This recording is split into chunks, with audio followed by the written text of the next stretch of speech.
Part 1: The Unwelcome Move-In. It all started a few months after I turned 20, a point in life where I felt like I was finally figuring things out.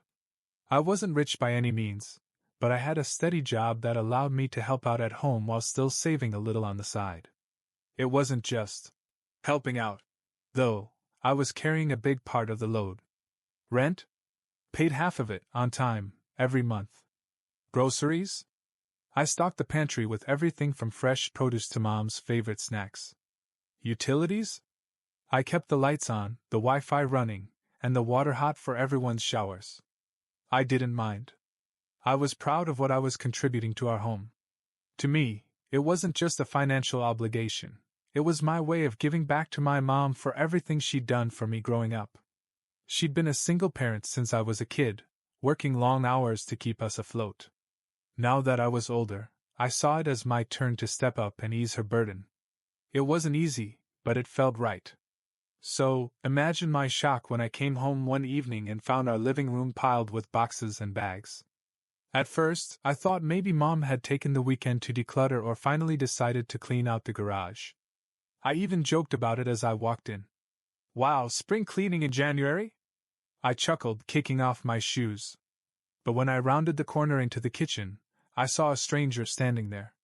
A woman I didn't recognize was leaning against the counter, sipping coffee like she'd lived there her entire life. She wasn't alone.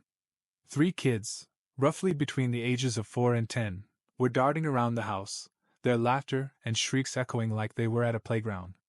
My smile faltered as I turned to Mom, who was standing at the sink, drying a dish like nothing was out of the ordinary. Who's this?" I asked cautiously, nodding toward the woman. "Oh."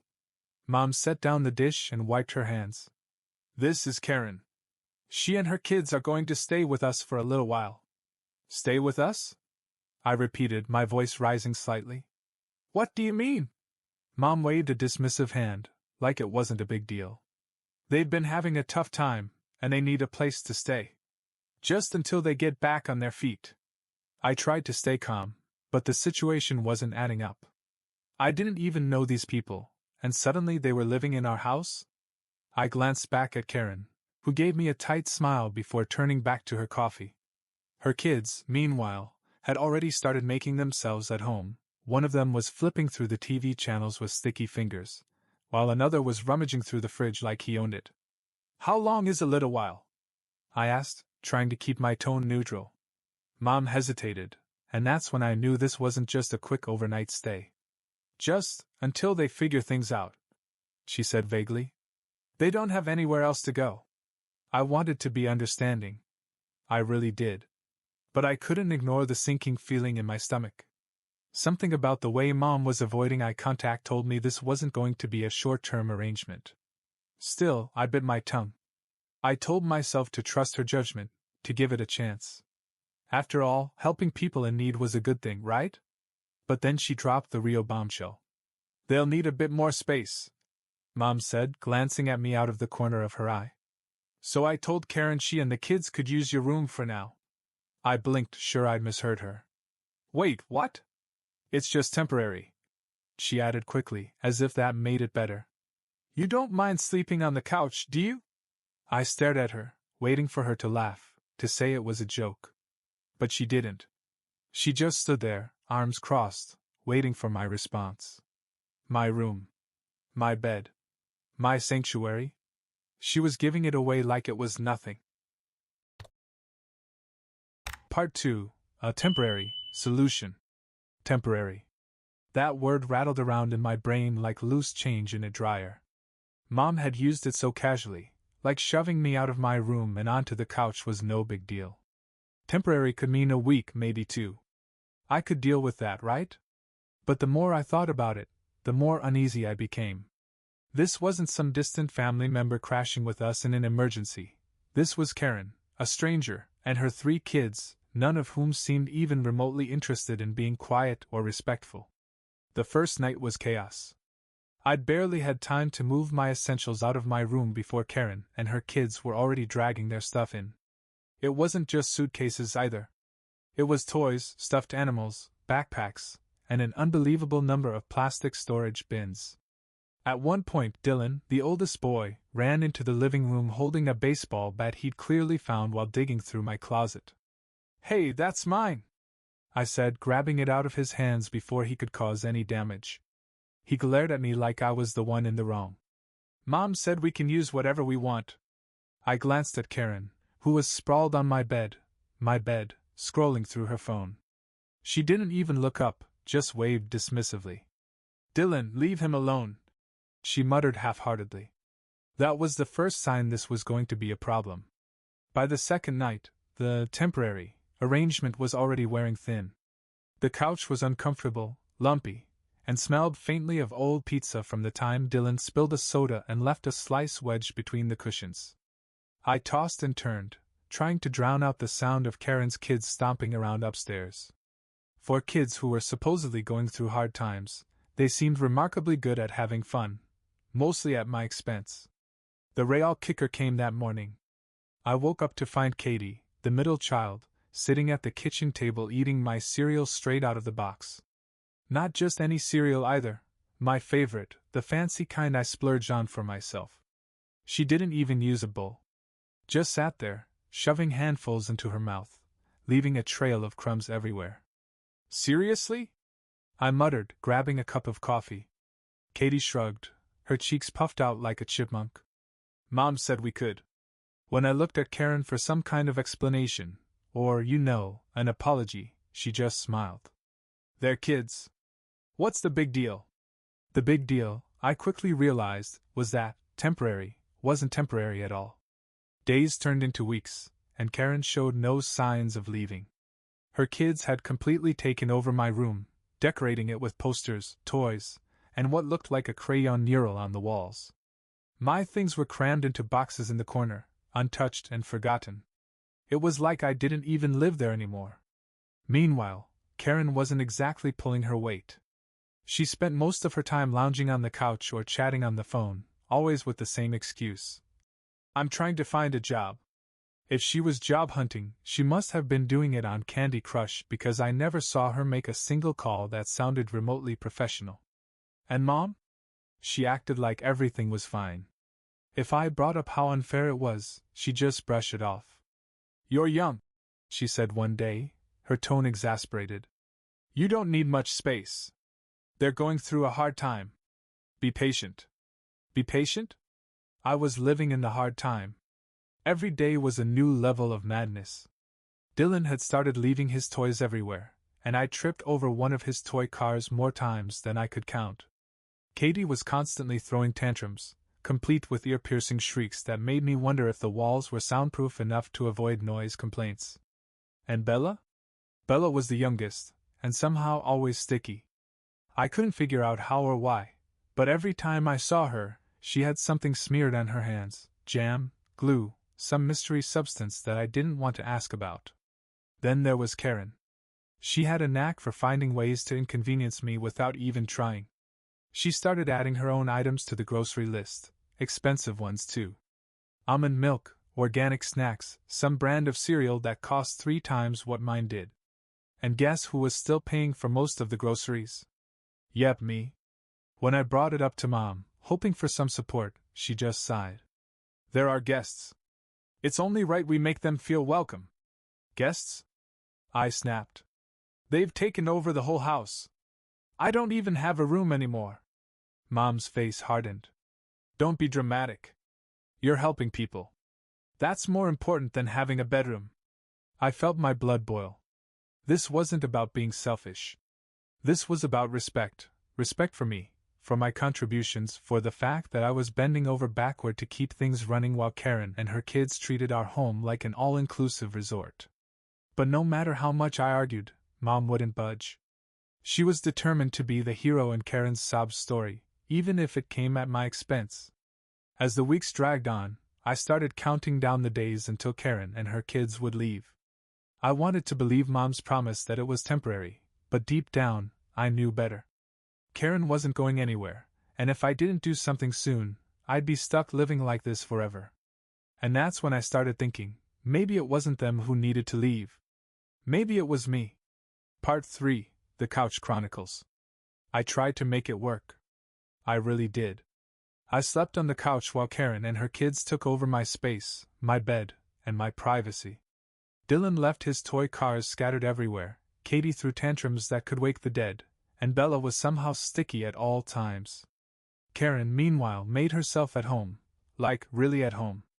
She'd leave her laundry in the machine for days, and she started adding her own essentials to the grocery list on my dime. It wasn't just inconvenient, it was infuriating. I brought it up with Mom, thinking we could come to some sort of agreement. But instead of understanding, I got hit with the guilt trip of the century. They have nowhere else to go, she snapped. You're young, you'll manage. Don't be selfish. Part 4. The Breaking Point. It took longer than I cared to admit, but I was starting to realize that this situation wasn't going to change. Karen and her kids weren't just house guests. They had practically annexed our home, carving out a kingdom for themselves while I was treated like some second-rate tenant in the place I'd helped sustain. The frustration built slowly at first, simmering under the surface as I tried to adjust. But eventually it reached a boiling point. It started with the small things, little inconveniences that piled up until they felt like a mountain. Like the time Dylan and Katie raided my gaming console, leaving my controller sticky with what I assumed was melted candy. I came home from work one day, excited to blow off steam by playing my favorite game, only to find Dylan shouting into a headset, mid-match, while Katie repeatedly unplugged and replugged the HDMI cable for no apparent reason. Hey! I snapped. That's not a toy, and I don't remember saying you could use it. Dylan barely glanced at me. Mom said we could. She said it's for everyone. I turned to Karen, who was sprawled on the couch scrolling through her phone like always. Seriously? What? She said, shrugging. They're just kids. It's good for them to play and unwind. Unwind? I thought. From what? Destroying the house all day? Then there was the food situation. I'd grown used to buying groceries for the household, but now it felt like I was supplying an army. Karen didn't just add a few things to the shopping list, she treated it like her personal wish list. One time, I came home with the groceries only to have her look through the bags, sigh dramatically, and ask, "Didn't you get almond butter?" I wrote it down. "Do you know how much almond butter costs?" I shot back, barely keeping my cool. "It's healthier for the kids," she replied, as if that justified everything. "You don't want them eating junk, do you?" I wanted to scream. It wasn't my job to provide for her kids, it was hers. But any time I voiced my frustrations to Mom, I got the same response. "There are guests," she'd say, shaking her head like I was being heartless. "You need to have some compassion." Compassion. That word echoed in my mind the night everything came to a head. It had been a particularly rough day at work, and all I wanted was to come home, flop onto the couch, and binge-watch some trashy reality TV. But as soon as I walked through the door, I knew something was off. The living room was packed. Karen was hosting what could only be described as a mini daycare.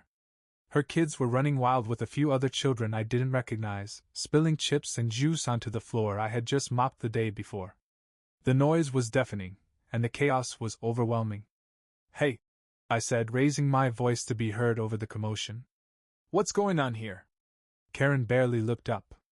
"Play date," she said casually, like this was a normal thing. "A play date?" I repeated. "In the middle of my living room? It's just for a few hours," she said, waving me off. "Relax. Relax." That was the moment something inside me snapped. I wasn't just annoyed anymore, I was furious. I turned to Mom, who was in the kitchen pretending not to notice the disaster unfolding. "This is insane," I said, my voice trembling with anger. "You're letting her turn our house into a circus." Mom sighed heavily, as if I were the one being unreasonable. "They've had a tough time," she said. "You need to stop being so selfish." Selfish. That word hit me like a slap in the face. I'd been paying half the rent, stocking the fridge, and keeping the lights on while Karen and her kids contributed absolutely nothing. And yet, somehow, I was the selfish one. "Selfish?" I said, my voice rising. "I've done everything to keep this place running, and you're treating me like I'm a guest in my own home. How is that fair?" Mom's expression hardened. If you don't like it, she said coldly, you know where the door is. The words hung in the air like a challenge, daring me to walk away. For a moment, I was too stunned to respond. Was she serious? Did she really think I would leave, just pack up my life and go, because she couldn't say no to Karen? But the more I thought about it, the clearer it became. She was never going to take my side. No matter how much I contributed or how hard I worked, Karen and her kids had become her priority. And if I stayed, I would just keep being pushed aside. So I made a decision. Without saying another word, I turned and walked to my room, or what used to be my room. I grabbed a backpack and started throwing in whatever essentials I could find. Clothes, toiletries, my laptop, anything that wasn't already buried under Karen's junk. By the time I came back to the living room, Mom was watching me with a mix of surprise and disbelief. What are you doing? She asked, her voice wavering. I slung the backpack over my shoulder. Exactly what you told me to do, I said. I'm leaving.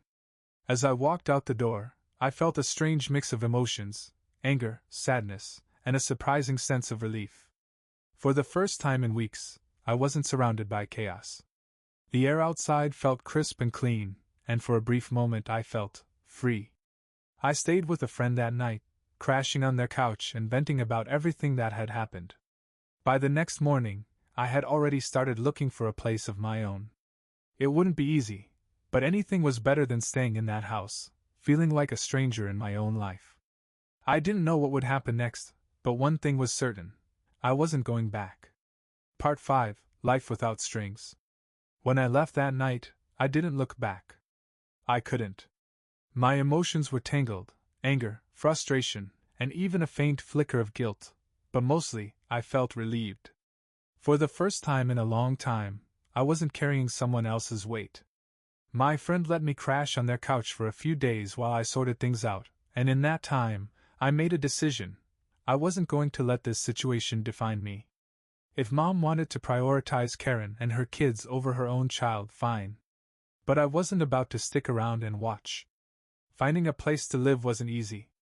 Rents in my area were outrageous, and my budget was tight after covering so many of the household expenses for so long.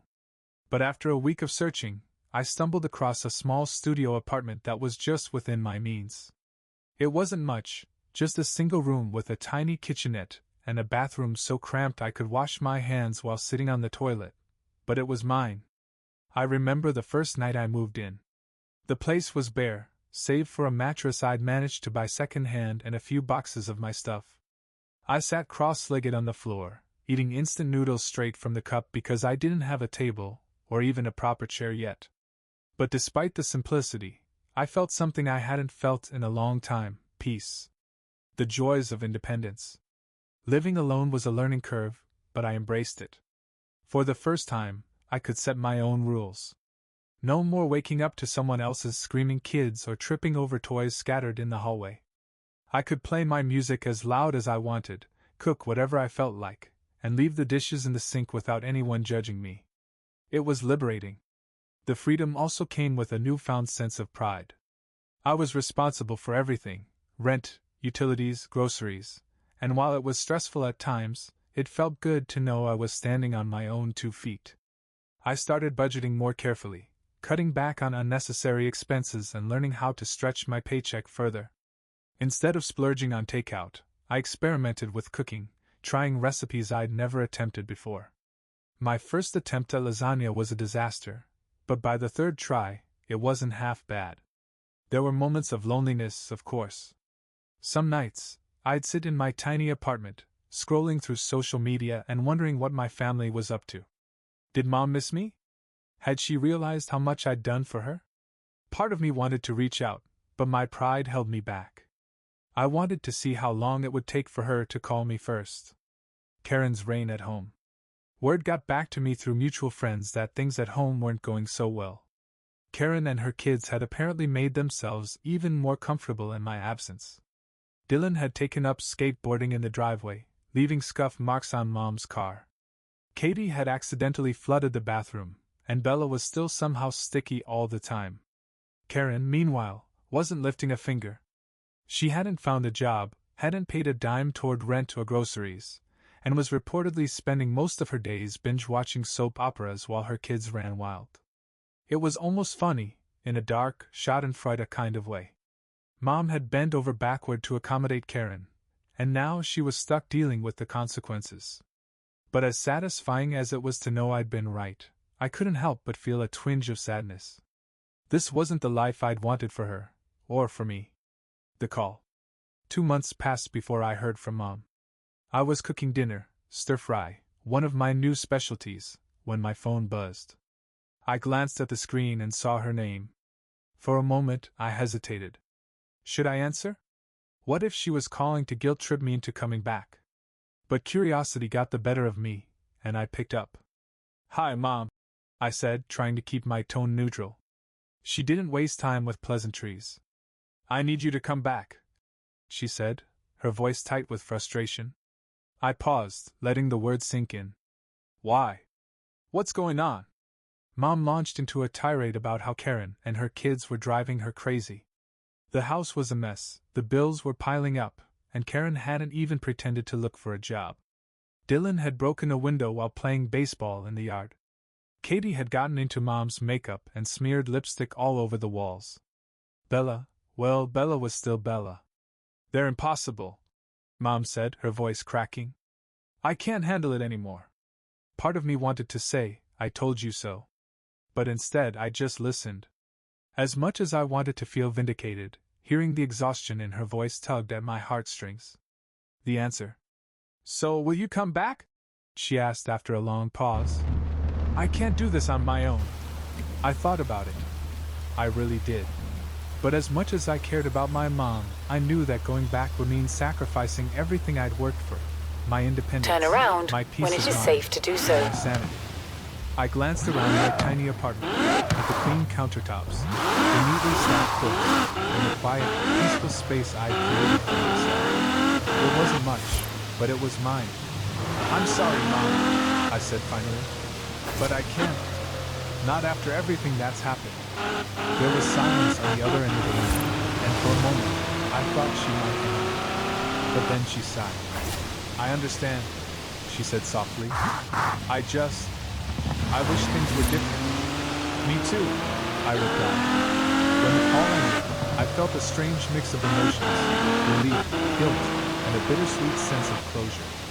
I wasn't sure what would happen with Mom and Karen, but one thing was clear: I had made the right choice for myself. Part 6, The Apology Call. It happened 2 months later. I was cooking dinner when my phone buzzed. It was Mom. For a moment, I considered ignoring it, but curiosity got the better of me. She didn't waste time with pleasantries. "I need you to come back," she said, her voice tinged with frustration and, dare I say it, regret. Apparently, Karen's stay had been less temporary than indefinite. The kids were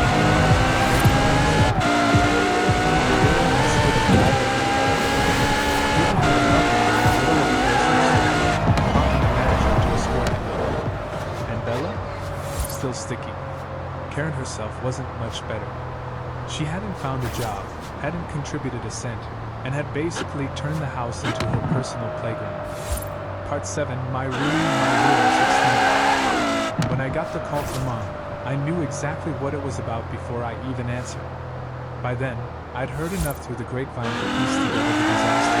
In 400 yards, Karen and her turn kids had left. gone from being house guests to full-blown tenants. The house was falling apart near the street, and Mom, for all her determination Turn to be a left. hero, was finally reaching the breaking point. I agreed to visit, not to move back, but to see the situation for myself. Part of me was curious. The other part wanted closure, a chance to prove to myself that I had made the right decision. I also wanted to hear Mom out, to understand where she stood now that reality had set in. Returning to chaos. You have arrived at your When I destination. walked through the front door, I was hit by a wave of chaos so strong it almost knocked me over. The once tidy living room looked like a war zone. Toys, snack wrappers, and dirty laundry were strewn across every surface. A faint but distinct odor of something burnt lingered in the air, and I spotted a scorch mark on the edge of the coffee table. Karen was on the couch, as usual, scrolling through her phone. Her kids were sat in the corner smearing peanut butter onto a pillow. Mom was in the kitchen, furiously scrubbing a pan and muttering under her breath. She looked up when she saw me and immediately burst into tears. "You're here," she said, dropping the pan into the sink and rushing over to hug me. "Thank God you're here." Her exhaustion was written all over her face, dark circles under her eyes, hair pulled back into a messy bun, shoulders slumped to her feet. She looked like she hadn't been in one piece in weeks. "What's going on, Mom?" I asked, pulling her gently. "This place is nuts." Her voice cracked as she started to explain. "I thought I could handle it," she said. "I thought if I gave them enough time, they'd get their act together. But Karen doesn't even try. She just sits around all day while I do everything. And the kids, oh God, the kids. They're completely out of control. I can't take it anymore." She gestured toward the living room. The woman had just knocked over a lamp with his whistle. Karen didn't even flinch. The confrontation. I walked into the living room and cleared my throat loudly, hoping to get Karen's attention. It took a second, but she finally looked up from her phone. "Oh, hey," she said casually. "Long time no see." I couldn't believe her nonchalant tone. I said, trying to keep my tongue straight. "What's going on?" "Mom looks like she's at the breaking point, and this house is a disaster." She shrugged. "It's been rough," she said, as if that excused everything. "You know how hard it is to keep up with kids. That's not an excuse to let your kids destroy the house and dump everything on your mom." I shot back. "She's not their nanny, and she's not their neighbor." Karen rolled her eyes. "What do you want me to do? It's not like I have anywhere else to go. Maybe you should have thought about that before moving in and taking over." I said, "This isn't your house, Karen.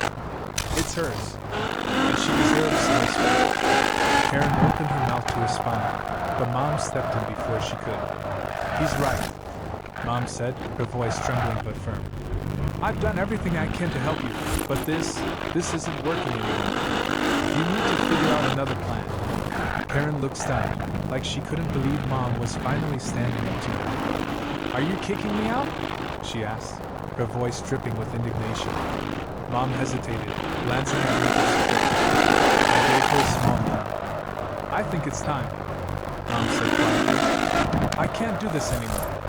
A turning point. Karen didn't take the news well. She packed her things in a huff, muttering under her breath about how ungrateful Mom was and how she'd done her best. But within a few hours, she and her kids were gone, leaving behind a mess that would take weeks to clean up.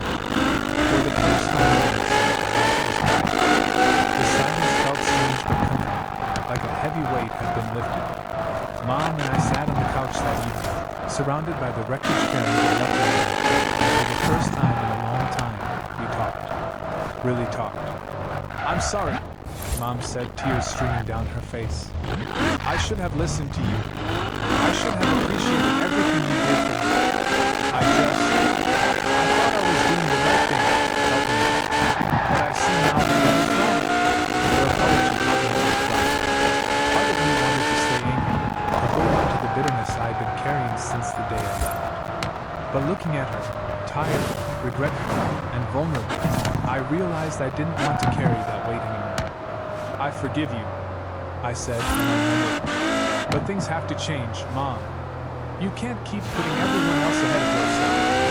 She nodded, wiping her eyes. "I know. I'll do better." And move again. I didn't move back then. By then, I had built a life of my own, and I wasn't ready to get rid of it. But I visited more often, helping Mom clean up the house and get things back in order. Over time, our relationship started to happen. As for Karen, I heard through the grapevine that she moved in with another friend. Part of me felt sorry for whoever had taken her, but mostly, I was just relieved it wasn't us. Looking back, the whole experience taught me a lot about boundaries, about standing up for yourself, and about the importance of knowing when to walk away. Sometimes, the best thing you can do for yourself is to let go of what's holding you back, even if it's painful. And in the end, Mom and I both learned a valuable lesson.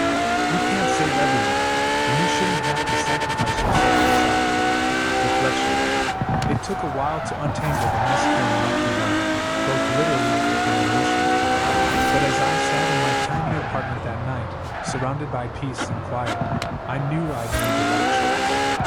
Sometimes, walking away isn't just about leaving, it's about finding your own way forward.